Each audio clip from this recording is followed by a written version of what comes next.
இந்த வீடியோவோட ஆரம்பத்தில் நட்சத்திரத்திலிருந்து வெடிக்கப்பட்ட ஒரு துகள் தான் தங்கம் அப்படின்னு சொல்லியிருந்தோம். இன்னைக்கு தேதிக்கு குரு அப்படிங்கிற பிளானட் தான் இந்த தங்கத்தை குறிக்கிறது. குருவிற்கு 3 நட்சத்திரம் இருக்கு. புனர்பூசம், விசாகம், பூரட்டாதி. இந்த 3 நட்சத்திரங்களும் குருவினுடைய நட்சத்திரங்கள்.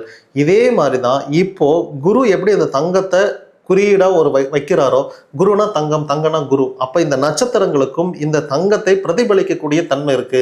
இத மாதிரி ஒரு சுப்ரீமிட்டி ஒரு நட்சத்திரம் ஒன்று இருந்துச்சு.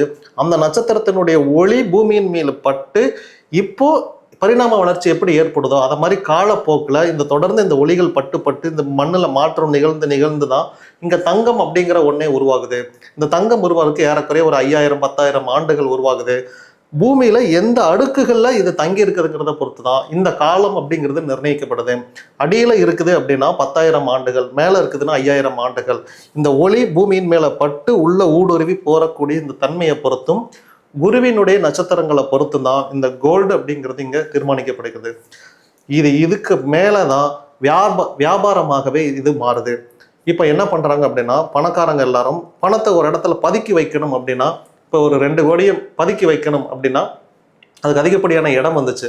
ஆனால் இதை தங்கமாக கன்வெர்ட் பண்ணிட்டீங்க அப்படின்னா ஈஸியாக நீங்கள் ஸ்டோரேஜ் பண்ணிடலாம். ஒரு 2 கோடி அடக்கிடலாம். இந்த மாதிரி தங்கம், நான் ஒன்றுமே தங்க மோதிரம் போடலை. இந்த மாதிரி ஒரு மோதிரம் இன்னைக்கு நீங்கள் போட்டால் கூட கிட்டத்தட்ட ஒரு 75,000 வரும். 75,000 சின்ன மோதிரத்துலேயே அடக்கிட முடியும். அப்போ பின்னாடி பணத்தை பதுக்கணும் அப்படின்னு நினச்சவங்க இந்த தங்கத்தை அதிக அளவில் வாங்க ஆரம்பித்தாங்க. ரெண்டாவது, இப்போ நம்ம நாட்டில் வந்து 2000 ரூபா நோட்டு செல்லாதுன்னு சொல்லிட்டாங்க. ஒருவேளை நான் வந்து பணமாக அதிகமாக சேமித்து வச்சுருந்தாலும் என்னைக்கு இந்த நோட்டு செல்லாமல் போகும்னு சொல்லுவாங்க, எனக்கு பயம் இருக்கும்.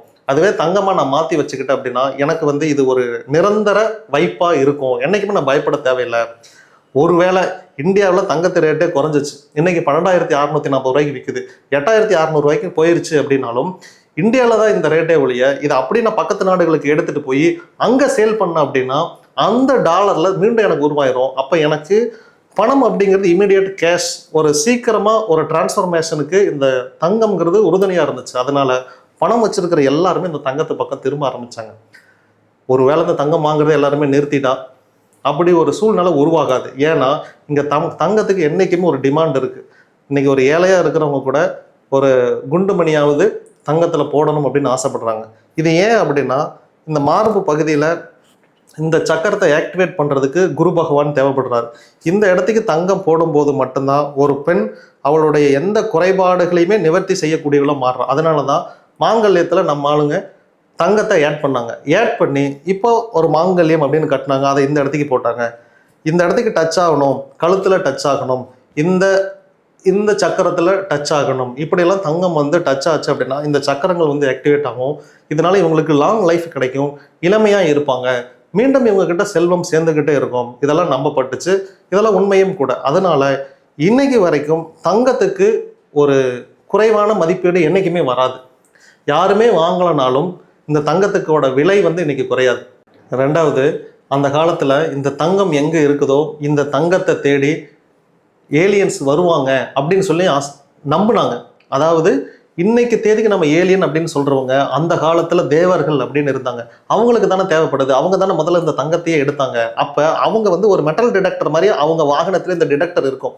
இங்க நீங்க தங்கத்தை எங்க ஸ்டோர் பண்ணீங்கனாலும் அவங்க வாகனம் மேலேயே இருந்து இங்க கீழே இவ்வளவு தங்கம் வச்சிருக்காங்க அப்படின்னு சொல்றாங்க. அப்படி அவங்க கீழே வரும்போது அவங்க சில பொருட்களை இங்க கொடுத்ததாகவும், அதனாலதான் சில ராஜராஜங்கள் அந்த கஜானாங்கிறது அரசருக்கு மட்டும்தான் தெரியும்.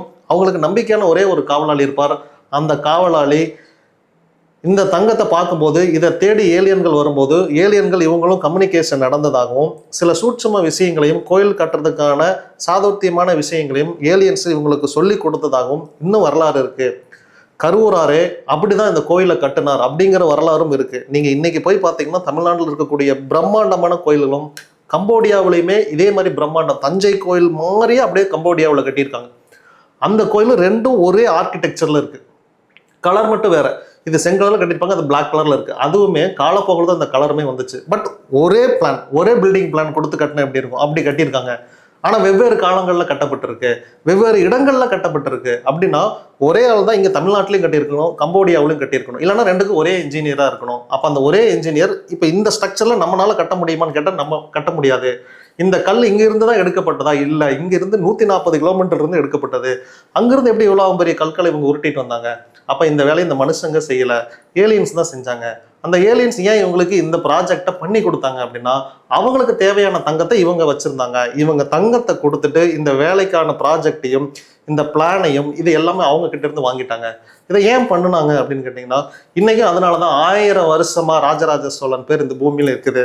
அப்ப நானும் என் பேர் இன்னும் ஒரு 2000 வருஷத்துக்கு இந்த பூமியில நிலைச்சிருக்கணும் அப்படின்னா, இப்ப எங்கிட்ட ஒரு தங்கம் இருக்குது, இந்த தங்கத்தை தேடி ஏலியன்ஸ் வராங்கன்னா, நீங்க என் பேர் நிலைச்சு நிக்கிற மாதிரி என்கிட்ட ஒரு ப்ராஜெக்ட் கொடுத்தீங்கன்னா, என்கிட்ட இருக்கிற இந்த தங்கத்தை நான் உங்ககிட்ட கொடுத்துருவேன். இதுதான் அந்த காலத்திலும் நடந்துச்சு. அப்ப என்னன்னா, ஏலியன்ஸை ஈர்க்கக்கூடிய ஒரு பொருள் இந்த தங்கம் அப்படின்னு நம்பப்பட்டுச்சு. கன்க்ளூஷன் என்ன அப்படின்னா, இந்த தங்கம் விலை ஏறு முகத்திலேயே தான் இருக்குமா அப்படின்னா, எஸ், இது இப்படி தான் இருக்கும். என்னைக்காவது இந்த தங்க ரேட்டு குறையுமான்னு கேட்டால், நினைக்கிற அளவுக்கு இந்த தங்க ரேட்டு குறையாது. அதனால தான் கடந்த 50,000 வரலாறு உங்களுக்கு நான் விலைக்கு சொல்லியிருக்கேன். கடந்த 50,000 ஆண்டுகளாகவே தொடர்ந்து ஏறு முகத்தில் மட்டுமே இருக்குது. இந்த தங்கம் மனுஷனுக்கு மட்டும்தான் தேவைப்படுது அப்படின்னா இது வீழ்ச்சி அடையும். ஆனால் இந்த மனுஷனையும் தாண்டி ஏலியன்களுக்கும் இந்த தங்கம்ங்கிறது தேவைப்படுறங்காட்டி இது இறங்கு முகத்தை சந்திக்கவே சந்திக்காது. இதில் முதலீடு பண்ணலாமான்னு கேட்டால் தாராளமாக நீங்கள் முதலீடு பண்ணலாம். சில பேர் இந்த பாண்டில், கோல்டு பாண்டில் இன்வெஸ்ட் பண்ணுவாங்க. அப்படி இன்வெஸ்ட் பண்ணாதீங்க. கரெக்டான கோல்டுலேயே இன்வெஸ்ட் பண்ணுங்க, கிராமில் இன்வெஸ்ட் பண்ணுங்க. இன்வெஸ்ட் பண்ணி அந்த கிராமை நீங்கள் பர்ச்சேஸ் பண்ணி வச்சுக்கோங்க. ஏன்னா ஒருவேளை உங்களை ஏமாத்துறதுக்கு ஆன்லைனில் நீங்கள் பாண்டாக இருந்தீங்கன்னா நீங்கள் ஏமாறுறதுக்கு வாய்ப்பு இருக்குது. அதனால் ஒரிஜினல் நகையில் நீங்கள் இன்வெஸ்ட் பண்ணுங்கள். ஒவ்வொரு மனுஷனும் தங்கத்தை சேமிக்கணும். இதில் சில பேர், சார் எனக்கு தங்க நகம் போட்டால் சேரலை அப்படின்னு சொல்கிறாங்க. யாருக்கு சேராது அப்படின்னு பார்த்தீங்கன்னா, ரிஷப ராசிலையோ துலாம் ராசிலையும் மிதுன ராசிலையும் உங்கள் ஜாதகத்தில் குரு பகவான் இருந்தாருன்னா நிச்சயமாக உங்களுக்கு கோல்டுங்கிறது செட் ஆகாது. நான் எதுவுமே கோல்டு போடல இல்லையா, இதுக்கு காரணமும் என் ஜாதகத்துலேயும் மிதுன ராசியில் குரு பகவான் இருக்கிறார். கோல்டு பியூர் கோல்டாக இருந்தால் மட்டும் எனக்கு செட் ஆகும். இந்த கோல்டில் டைமண்டோ வேறு ஏதாவது ஒரு கற்களோ சேர்த்திட்டோம் அப்படின்னா ஸ்கின் அலர்ஜி எனக்கு வர ஆரம்பிச்சிடும். எஸ், எனக்கும் பார்த்தீங்கன்னா இந்த விரலில் லைட்டாக ஸ்கின் அலர்ஜி இருக்கும். இது எதனால அப்படின்னா, இந்த கோல்டு கூட டைமண்டை மிக்ஸ் பண்ணி நான் போடுறேன். ஆனால் இந்த விரல்களில் மட்டும்தான் இது இந்த பாதிப்பையுமே ஏற்படுத்தும். வேற நான் ஒரு டாலரில் செயின் போடுறேன், காதில் தோடு போடுறேன் அப்படின்னா அது என்னை ஒன்றுமே பண்ணாது. இந்த விரல்கள் ஒவ்வொரு கிரகத்தையும் பிரதிபலிக்கும். அதனால இந்த விரல்களில் தான் உங்களுக்கு, சில பேருக்கு அதையுமே சொல்லுவாங்க, லேடிஸாக இருந்தாங்கன்னா, சார் எனக்கு கழுத்தை சுற்றி மட்டும்தான் இருக்குது, இதுவே வளையல் போட்டேன் அப்படின்னா தங்கத்தில் எனக்கு ஒன்றுமே பண்ணுறதில்ல, மோதிரம் போட்டால் எனக்கு ஒன்றுமே பண்ணுறதில்ல. ஒவ்வொரு பகுதியும் ஒவ்வொரு கிரகத்தை குறிக்கிறங்காட்டி இந்த காம்பினேஷனில் சேரும்போது அவங்களுக்கு அந்த இடத்துக்கு ஸ்கின் ப்ராப்ளம், அலர்ஜி இது மாதிரி ஏற்படும். எனக்கு கழுத்தில் எந்த பிரச்சனையும் வரல, காதுலையுமே டைமண்ட் தான் போட்டிருக்கேன், கோல்டு ப்ளஸ் டைமண்ட், அப்பயும் எனக்கு எந்த பிரச்சனையும் வரல. ஆனால் விரல்களில் போடும்போது, இதில் எல்லா விரலையும் போட்டு பார்த்துன்னு, எந்த விரலில் போட்டாலும் சரி எல்லா விரல்களையும் இதே சேம் ரிசல்ட் வருது. காப்பு வாங்கி போட்டேன், காப்பில் எனக்கு எந்த பிரச்சனையும் வரல.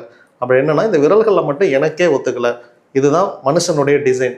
சில பேருக்கு இந்த கோல்டு, நான் பிறந்த பலன் அடிப்படையில் குரு மிதுன ராசியில் இருக்கிறங்காட்டி அந்த குரு அங்கே கெட்டு போகிறார். இங்கே ஏன் இது நடந்துச்சு அப்படின்னா, ரிஷபம், துலாம், மிதுனம் இந்த கிரகத்துக்குள்ள குரு பகவான் உள்ள போகும்போது அவர் வலிமையை பகையாக மாற்றிக்கிறார். அதனால அப்படியே நெகட்டிவாக பகைங்கிறது பகையாகவே எனக்கு பிரதிபலிச்சிருச்சு. அவர் நன்மை தரக்கூடியவராக இருந்ததுன்னா என் ஸ்கின் ப்ரொடெக்ட் ஆகிருக்கும். இப்போ என் ஸ்கின்னை அவர் டேமேஜ் பண்ணுறாரு. அதான் பகை கிரகம் அப்படின்னு அர்த்தம்.